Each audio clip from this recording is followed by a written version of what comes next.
இடஒதுக்கீடு உச்ச நீதிமன்றத்திலே வழக்கு இருக்கிறது. இந்த 69 விழுக்காடு இடஒதுக்கீடை தடை செய்ய வேண்டும் என்று. இந்த இடஒதுக்கீடு பெறுவதற்கு ஐயா உள்ளிட்ட நீங்கள் எல்லோரும் எத்தனை போராட்டங்கள் செய்தீர்கள். அது மட்டுமல்ல, முன்னாள் முதலமைச்சர் ஜெயலலிதா அம்மையார் அவர்கள்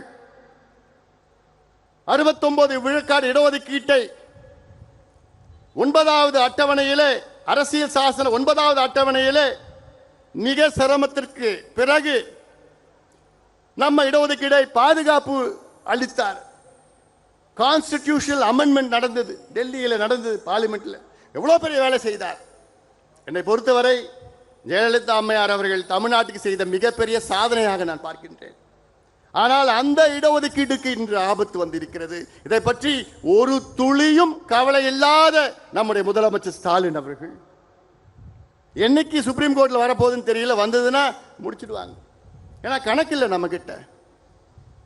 அது மட்டுமில்ல, இன்னைக்கு நான் முதலமைச்சராக இருந்தேன்னா பொறுப்புக்கு வந்து முதல் நாள் என்ன பண்ணியிருப்பேன், தமிழ்நாட்டில் எல்லா சமுதாயங்களும் எந்த நிலையில் இருக்கிறாங்கன்னு தெரிஞ்சுக்கிறதுக்கு நான் காஸ்ட் சர்வே செஞ்சிருப்பேன். எல்லா சமுதாயம். இதுதான் நல்ல நிர்வாகி செய்கின்ற வேலை. இது ஏன் செய்யணும்? அப்போதான் எல்லாமே முன்னேற்ற முடியும். எல்லோருக்கும் எல்லாம் என்று பேசினா போதாது, கிடைக்காதவர்களுக்கு கிடைக்க வேண்டும். இதற்காகத்தான் இங்கே நாம் கூடியிருக்கின்றோம். ஒரு உதாரணம் நான் சொல்றேன். தமிழ்நாட்டில் 377 சமுதாயங்கள் இடஒதுக்கீட்டால் பயன்பெறுகிறார்கள். 377 சமுதாயங்கள்.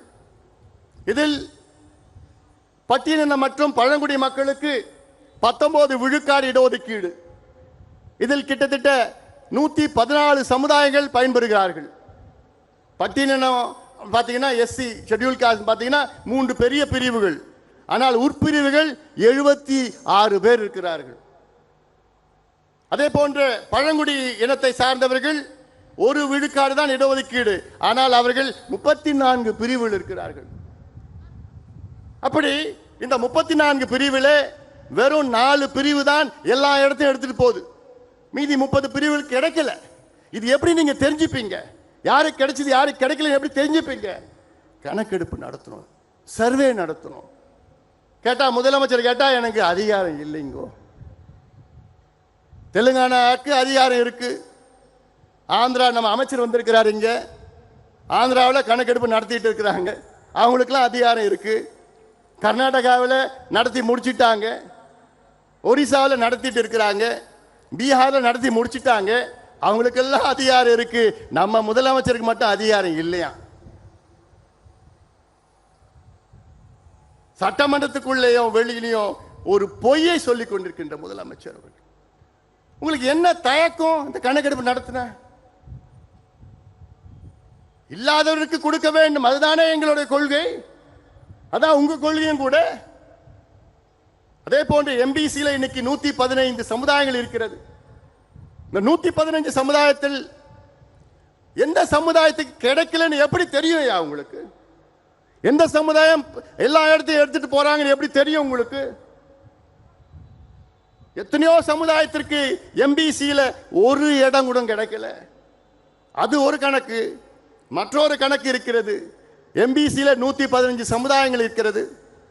இதில் 114 சமுதாயம் ஒட்டுமொத்தம் அவங்களுடைய மக்கள் தொகை கணக்கு பார்த்தீங்கன்னா தமிழ்நாட்டில் 6.8 விழுக்காடு தான்.